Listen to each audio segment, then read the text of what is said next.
and it allows us to have an image of Christ. Legends about a miraculous image of touched the face of Christ and then bore a miraculous image. Historians have studied the Last Supper for 500 years. They thought they knew everything. They were devastatingly wrong. When AI was finally pointed at Leonardo da Vinci's most famous painting, it uncovered something so shocking that researchers reportedly broke down in disbelief. Da Vinci is one of a long line of artists who have told us, beginning with the ancient Egyptians and running through the early Christians and Tibetans, that art is a medium, it's a conduit. Hidden beneath the paint, invisible to every human eye in history, were secret words that nobody was supposed to find. Words that could change everything we thought we knew about religion, power, and the most famous artist who ever lived. What was buried inside this painting will leave you speechless. Leonardo da Vinci was born in 1452 in the small town of Vinci, in what is now Tuscany, Italy. From an early age, he showed an unusual ability to observe the world around him in extraordinary detail. He was trained as a painter, but that description barely scratches the surface of what he actually was. Over the course of his life, he filled thousands of pages of notebooks with drawings, diagrams, and ideas that covered anatomy, engineering, architecture, mathematics, and natural science. Many of his ideas were so far ahead of their time that they were not fully understood until centuries after his death. He sketched designs for flying machines, solar power, and even a rudimentary form of the tank, all during the 15th and 16th centuries. What made Leonardo particularly unusual was the way he thought about knowledge. He did not believe that information should always be presented openly. He wrote many of his private notes in mirror script, meaning the text was written backwards and could only be read by holding it up to a mirror. Whether he did this out of habit, to protect his ideas, or simply because he was left-handed and found it easier, historians have debated for years. But the result was the same. He had a documented habit of hiding things in plain sight. This is the context in which the Last Supper was created. Between 1495 and 1498, Leonardo was commissioned by Ludovico Sforza, the Duke of Milan, to paint a mural on the wall of the refectory, which is the dining hall, of the convent of Santa Maria delle Grazie in Milan. The subject was a well-known biblical scene, the moment described in the Gospel of John when Jesus tells his 12 disciples that one of them will betray him. It was not an unusual subject for religious art at the time. What was unusual was the way Leonardo approached it. Rather than using the traditional fresco technique where paint is applied to wet plaster and bonds directly into the wall as it dries, Leonardo chose to experiment. He applied his paint onto dry plaster using a combination of tempera and oil-based pigments. This gave him more flexibility and control over the colors and details, allowing him to make changes as he went. The downside was significant. Paint applied to dry plaster does not bind as securely, and within just a few decades of its completion, the mural had already begun to deteriorate. Over the following centuries, it suffered further damage from moisture, a door that was cut through the lower section of the wall in the 1600s, and even flooding. During the Second World War, the building was struck by bombing, and the roof of the refectory was destroyed, leaving the wall exposed to the elements for years. Despite all of this, the Last Supper survived. Restoration efforts over the decades and a major project completed in 1999 have helped stabilize what remains, but the damage means that much of what Leonardo originally painted has been lost or obscured. The colors are muted, the details are faded, and entire sections of the mural exist now only as rough outlines of what they once were. And yet, even in this damaged state, the painting has never stopped generating questions. Researchers, art historians, and enthusiasts have spent decades arguing over the details. Some have pointed to the unusual positioning of the figures around the table, noting that the arrangement appears almost geometrically precise, as though Leonardo placed each person according to a calculated plan rather than simply painting what felt natural. Others have analysed the objects on the table, the bread, the cups, and the hands reaching towards them, and suggested that their positioning could correspond to musical notes, forming a kind of hidden melody that reads from right to left across the painting. This theory was proposed by an Italian musician and researcher named Giovanni Maria Palla in 2007, who argued that the positions of the hands and loaves, when read as notes on a musical staff, produced a recognizable piece of music. Perhaps the most widely discussed theory of all involves the figure seated to Jesus' right. In traditional Christian iconography, this position is typically occupied by the Apostle John, described in the Gospels as the disciple whom Jesus loved. But many observers, and most notably author Dan Brown in his 2003 novel The Da Vinci Code, have suggested that the figure's features appear feminine and that Leonardo may have intended this person to represent Mary Magdalene rather than John.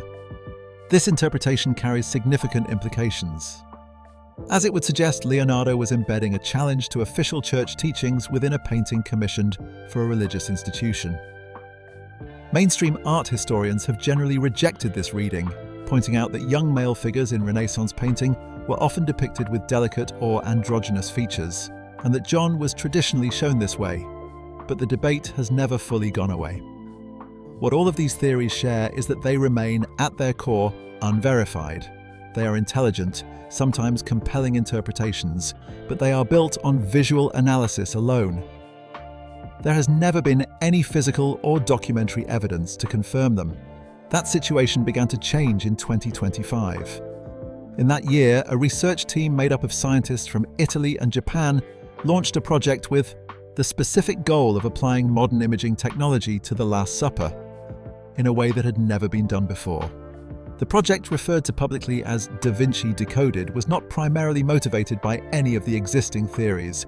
It was, at least in its initial framing, a scientific exercise, an attempt to see what high-resolution digital analysis could reveal about the physical layers of the painting, including what might lie beneath the visible surface.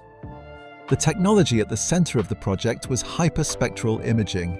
Unlike standard photography, which captures only the wavelengths of light visible to the human eye, hyperspectral imaging records a much wider range of the light spectrum. It can detect differences in material composition, identify layers of paint that have been applied over one another, and reveal markings that are completely invisible to the naked eye. When combined with artificial intelligence systems trained to recognize specific patterns, handwriting, styles, and symbolic codes, the technology becomes capable of identifying things that no human researcher could find through conventional observation alone. The AI system used by the team had been trained extensively on Leonardo's own writings, including his notebooks, his mirror script passages, and the particular stylistic patterns found throughout his documented work. The idea was that if there were any hidden marks or inscriptions beneath the surface of the Last Supper, the system would be able to recognize them as consistent with Leonardo's hand, or rule them out as random damage and age-related deterioration. Weeks into the scanning process, the system began producing results that no one on the team had anticipated. In several areas of the painting, particularly along the stone wall behind the central figures and in the darker, less examined sections of the composition, the AI identified clusters of marks that appeared to follow a structured pattern. They were faint, irregular in their visibility, and easy to dismiss as nothing more than the accumulated damage of 5 centuries. But the system kept returning to the same areas, and the patterns it was identifying were not random. They looked under enhancement, like letters. What the research team had stumbled upon was not immediately clear, even to the people looking directly at it. The marks identified by the AI system were subtle, the kind of thing that could easily be explained away as the natural consequence of centuries of paint cracking, plaster shifting, and moisture working its way through the wall. But the more the system processed the imaging data, the harder that explanation became to hold on to. The AI had been designed to do something very specific, to look for patterns that matched Leonardo's known writing style, particularly his use of mirror script and the distinctive letterforms found throughout his private notebooks. When the system began flagging areas of the painting and generating enhanced reconstructions of what lay beneath the surface, the research team ran additional verification scans using ultraviolet light, infrared imaging, and X-ray fluorescence. Each method produced the same result. The markings were physically present in the paint layers. They were not a digital artifact or a misreading of the data. Something had been placed there deliberately. The locations where the marks appeared were notable in themselves. They were not found in the most scrutinized parts of the composition, the faces of the disciples, the figure of Jesus, or the objects on the table. Instead, they appeared in areas that most viewers pass over quickly: the shadowed sections of the stone wall in the background, the darker spaces beneath the table, and the folds and creases of the figure's robes. These were the parts of the painting that, over centuries of damage and restoration, had received the least attention. Whether that was by accident or design was a question the team found themselves returning to repeatedly. As the AI continued its analysis, isolated marks began to resolve into recognizable shapes. Single letters became groups of letters. Groups of letters became words. The language was Italian, consistent with the dialect Leonardo used during the late 15th century, and several of the earliest words identified carried immediate weight. Words such as ombra, meaning shadow, verita, meaning truth, and tradimento, meaning betrayal, appeared in different sections of the painting. On their own, they could have meant almost anything. But as the system continued processing and connecting the data, the words began to form short phrases, and the phrases began to point towards something more structured. The AI's analysis revealed that the hidden text was not scattered across the painting in a haphazard way. It followed a precise geometric pattern, one that the researchers noted was consistent with the golden ratio, a mathematical proportion that Leonardo used extensively throughout his work. The pattern appeared to originate near the right hand of the central figure of Jesus and extended outward in a spiral formation, passing through or near each of the 12 disciples in sequence. This was not a feature that could be explained by random deterioration. The positioning was deliberate, and it suggested that whoever placed those marks had an extremely detailed understanding of the painting's underlying geometry. When the team mapped the full distribution of the text across the composition, they found that individual phrases appeared to correspond to specific figures.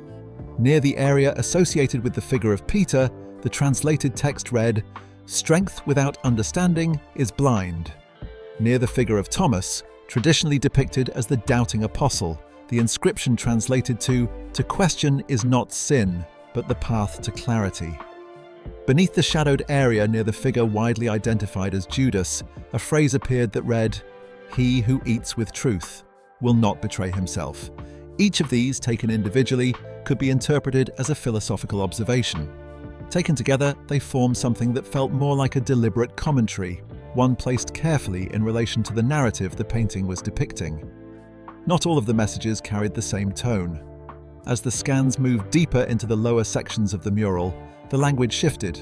In the lower right area of the composition, a longer passage was identified beneath several overlapping layers of paint.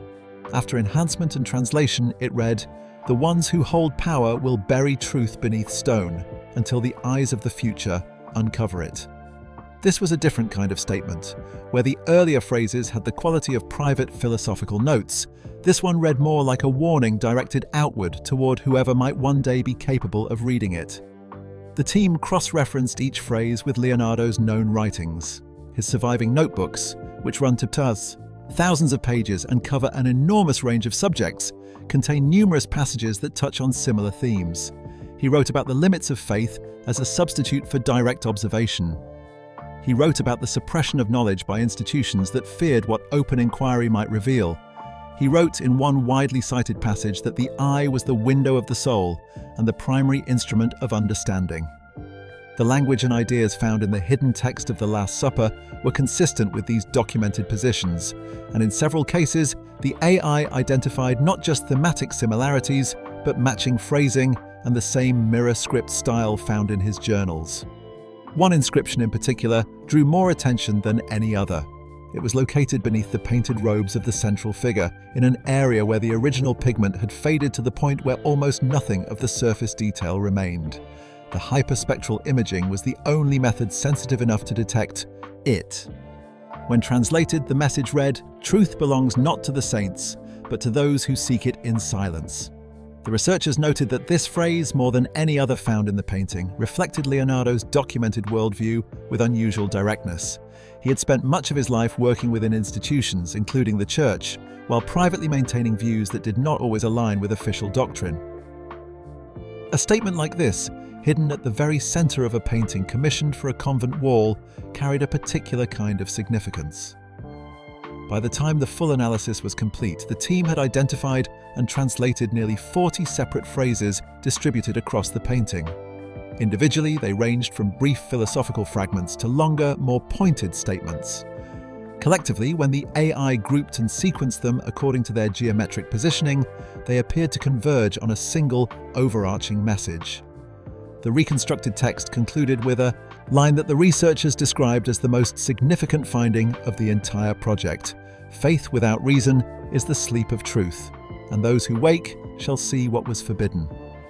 The implications of that statement, coming from within one of the most famous religious paintings ever created, were not lost on anyone in the room. Leonardo da Vinci had accepted a commission to paint a sacred scene on the wall of a convent. And if the findings were accurate, he had used that same wall to embed a message that quietly, carefully, and with extraordinary patience challenged the very foundations of the belief system the painting was meant to celebrate. He had hidden it so well that it took more than 500 years, and a technology he could not possibly have imagined, to bring it to the surface. The findings did not stay quiet for long. Despite the research team's efforts to control the release of information, word of what had been discovered inside the Last Supper began to spread through academic and journalistic circles before the team had completed their final verification process. When the full report was eventually made public, the response was immediate and, in many quarters, deeply divided. For the scientific and art history communities, the initial reaction was one of cautious but genuine astonishment. Researchers who had spent careers studying Leonardo's work acknowledged that the methodology behind the project was sound. Hyperspectral imaging had already been used successfully on other historical artworks and manuscripts, and the AI system's ability to cross-reference the hidden text with Leonardo's documented handwriting and vocabulary gave the findings a level of credibility that was difficult to simply dismiss. Several independent experts who were given access to the raw imaging data confirmed that the markings were consistent with the surface characteristics of intentionally applied pigment rather than random deterioration. The physical evidence, as far as it could be assessed, supported what the team was claiming. Outside of academic circles, the reaction was considerably more complicated. The story moved quickly across news outlets, social media platforms, and television programs around the world. The central claim that Leonardo da Vinci had hidden a series of philosophical and potentially anti-establishment messages inside one of the most iconic religious paintings in existence was the kind of story that attracted attention from people with very different stakes in how it was interpreted. For some, it was a thrilling confirmation that Leonardo had been even more unconventional and intellectually daring than previously understood. For others, it was deeply unsettling and, in some cases, genuinely offensive. Religious groups, particularly in Italy, were among the most vocal in their opposition. Several prominent figures within the Catholic Church questioned not only the conclusions of the project, but the ethics of subjecting sacred artwork to this kind of invasive technological analysis. Critics argued that the AI had been fed assumptions about what it was looking for, and that the so-called hidden messages were the result of a system trained to find patterns, placed in front of a surface that, after 500 years of damage, contained no shortage of ambiguous marks and textures to work with. This was a legitimate scientific concern, and the research team addressed it directly in their published report, detailing the multiple independent verification methods used and explaining why the possibility of digital misinterpretation had been systematically ruled out. But for those who approached the findings with theological objections rather than methodological ones, the technical arguments carried less weight. The Vatican's official response was measured and deliberately non-committal. A short statement issued by a spokesperson indicated that the Church would examine the claims carefully and that any findings relating to works of significant religious and cultural importance would need to be assessed thoroughly before conclusions could be drawn. Behind that careful language, however, it was widely reported that senior Church officials were monitoring the situation closely. The messages themselves did not contain direct attacks on Christianity or on specific Church teachings. But their tone, and in particular, the recurring emphasis on reason as a corrective to faith and on the suppression of truth by those in positions of power, carried implications that were uncomfortable for an institution with the historical relationship to knowledge and authority that the Catholic Church has had. In Florence, the researchers at the center of the story found themselves in an unexpectedly exposed position. They had begun the project as scientists working within a relatively niche field of art analysis, and they were now fielding interview requests from international media, facing questions about their motivations, their methods, and the personal impact of what they had uncovered. Dr. Elena Rossi, the lead historian on the team, gave several public statements in which she was careful to frame the findings in terms of what the evidence could and could not support. She did not claim that Leonardo had been an atheist or that the painting was a deliberate act of defiance against the church. What she said consistently was that the hidden text was real, that it matched Leonardo's known writing style, and that its content was consistent with the philosophical positions he had expressed privately throughout his life. What people chose to make of that was, she noted, a separate question. The public response in the weeks and months following the announcement took several distinct forms.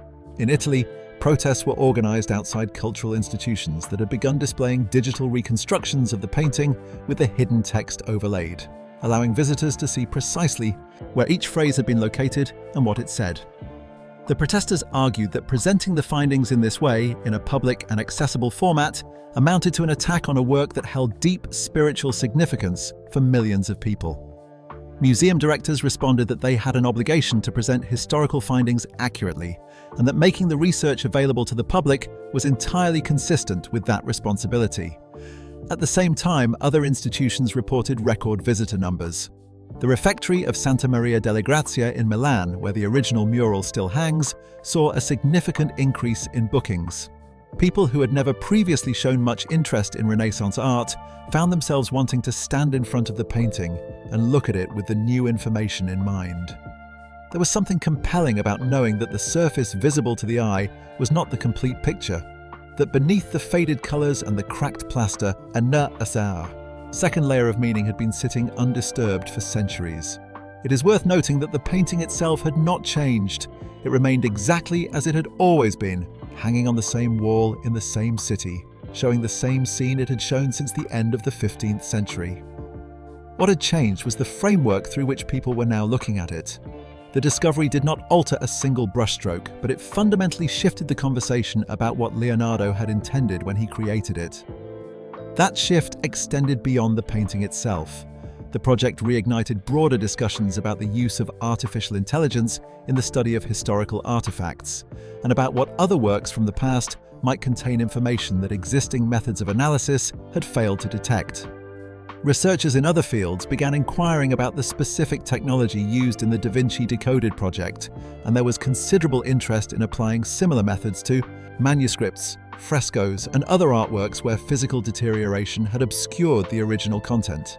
In that sense, regardless of how one interpreted the specific findings relating to the Last Supper, the project represented a meaningful step forward in the tools available to historians and conservationists. The question of Leonardo's own intentions will, in all likelihood, never be answered with complete certainty. He left no written record that directly references the hidden text, and given his well-documented habit of concealment, that absence is not surprising. What is clear is that the man who painted The Last Supper was not simply executing a commission. He was a thinker who believed that observation and reason were the most reliable paths to understanding the world, and who was deeply aware of the tensions between that belief and the religious and political climate of his time. Whether the messages found beneath the surface of the painting represent a deliberate act of intellectual resistance, a private philosophical statement never meant to be found, or something else entirely, is a matter that researchers, historians, and the general public will continue to debate. What the discovery makes plain, perhaps more than anything else, is that Leonardo da Vinci understood something about time that most people do not act on. He hid ideas in a form that his own era could not access, in a medium that he must have known would endure, in a location that guaranteed the painting would be preserved and studied. Whether or not one accepts the most dramatic interpretations of what the hidden text contains, the fact of its existence suggests a man who was thinking not only about his own moment, but about the moments that would come long after it. The Last Supper still hangs in Milan. The colours are faint, the surface is worn, and the damage accumulated over 5 centuries is visible in every section of the mural. But the painting is also, in a way it was not before, more complete than it has ever appeared. A voice that had been sealed inside it for more than 500 years has been heard, and the conversation it has started shows no sign of ending anytime soon.